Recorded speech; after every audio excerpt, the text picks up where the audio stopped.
This is a brand new camera with tech introduced to it that has never been seen on a camera from this brand before. This is a Polaroid. So this is the I-2, which uses the classic film. If you think of Polaroid, square format, looks great. It's sort of like a size in between medium format and large format, just in case you're wondering what size it is. Basically, it's instant film that is a size big enough to be appreciated. Took my first test shot with this camera just now in a restaurant where I got served by a robot. Yes, you heard that right. AI is not just taking over photography, but also food serving too. Although I think our waiter had less server tendencies than it did Skynet. What a nutter.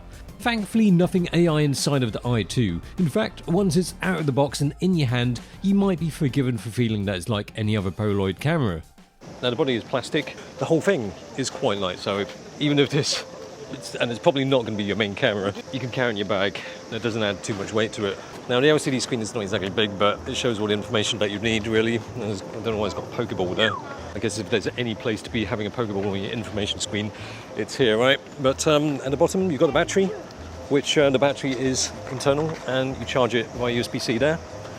And then next to it, the frame counter. Useful. Alright, but what's actually new? Well, if you take a look back at the intro bits, you'll find some clues. This I-2 lets you take control of your photographic experience in a way not seen on a Polaroid camera before. So it does manual exposure, it does automatic exposure as well, aperture priority, shutter priority. Then you've got the focus, which is automatic. Autofocus. It uses LiDAR. LiDAR autofocusing is quite a big jump from the current Polaroid cameras available that have fixed focused or with a close-up lens. Or if you go old school, there's manual focus. A little less old school will bring you into autofocusing Polaroid territory that emit high-frequency sound waves from that gold thing and works out how far the subject is away from the camera, a bit like a bat's echolocation. Sounds mad, but it worked fine for portraits. A little later, they also had a one-step AF camera, but the I-2 is the big step. But this I-2 uses much more advanced autofocusing. Well, it's LiDAR after all. So the shutter button here has a half press to autofocus. And when you're focusing and looking through the viewfinder, you can actually see the distance information from the camera to the subject right at the bottom of the viewfinder. There you go. And oh, by the way, the closest focusing distance is 40 centimeters, which is close enough for selfies. And if you look closely at the lens, you can probably see it focusing, moving in and out to achieve focus. And it's not lightning quick. I mean, I didn't really get to test it on too many moving subjects in Japan, but it worked well enough when I was taking photos of my son taking the stabilizers off his bike for the first time. Didn't want to miss any shots. So there's only one focusing point, or patch, if you want to call it that, because it's slightly bigger than a dot. Just want to mention, it's a bit of a pain and bum to get through the viewfinder shots with this camera. Usually it's not this difficult. That'll do. It looks better than that in real life. Just saying, yeah. And while we're just saying stuff, I just want to say it's not just the phone placement over the viewfinder that you have to be careful of. Now when you're eyeballing it, you have to have it just in the right place, especially as a glasses wearer anyway, because just that slight angle off, and then you can't see anything. You have to have it slap bang in the middle. And through the viewfinder you can see another frame line. That is for close-up focusing. Use the whole frame for focusing at infinity.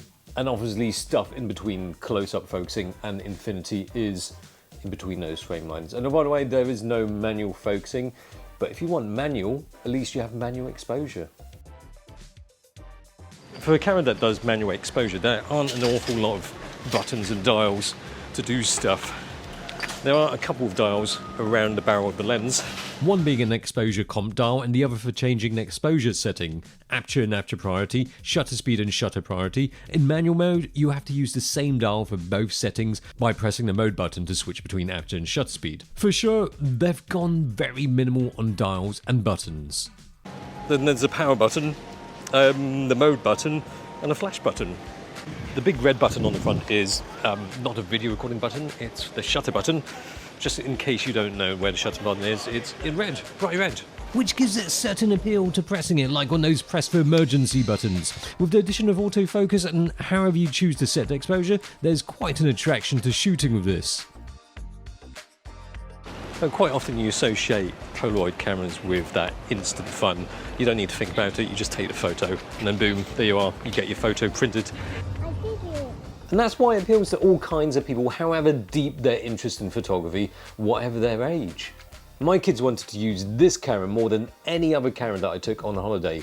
And I love it. Seeing a new generation taking and making actual physical photos is a fantastic thing.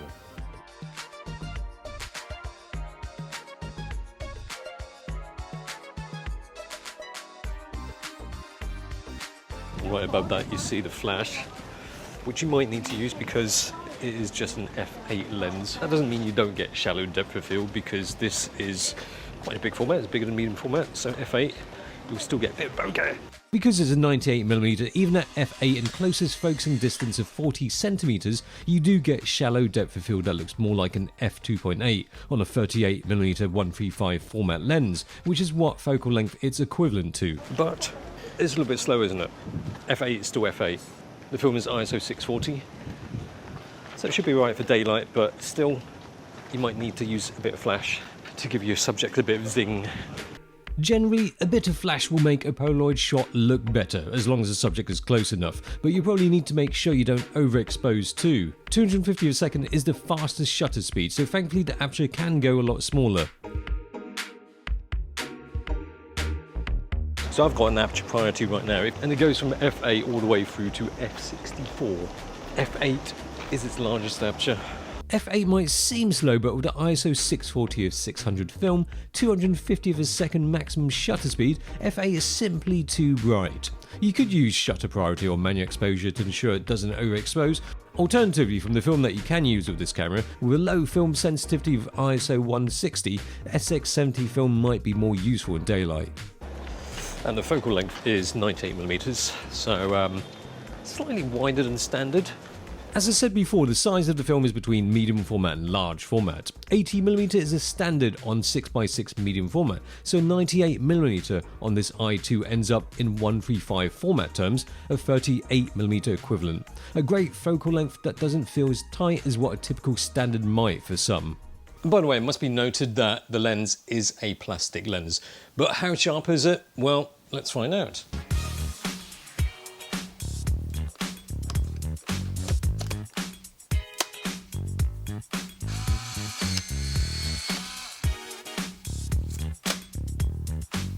Okay, so now I've got it loaded with SX70 film. It is black and white, but it doesn't matter. We're just looking at sharpness, image quality. We're not looking at the color. This is ISO 160, the SX70 film, so it might be a better film to use to look at sharpness.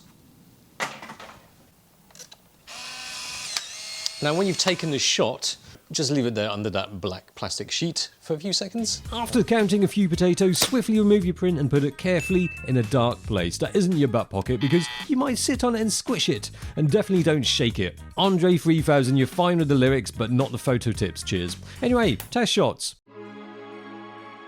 f8 renders the details finely enough. Sure, it's not super sharp, but it's not soft and glowy either. f11 is a little sharper, and at small apertures, it's not going to look much better than this, really. Besides, the shutter speeds will be slow and hard to get in unshaky shots. Well, unless you use the app for remote shooting. But I don't see the need to get too fussy about the sharpness here, and it's not crazy sharp anyway, because that would be missing the point of a Polaroid camera somewhat. If you want to take photos that you can pixel peep at, you'd take photos with something with, pixels. This camera, the I-2, with the addition of manual exposure, automatic exposure modes, and advanced autofocusing system, it takes the fun of Polaroid and injects it with some serious capability and creative ability.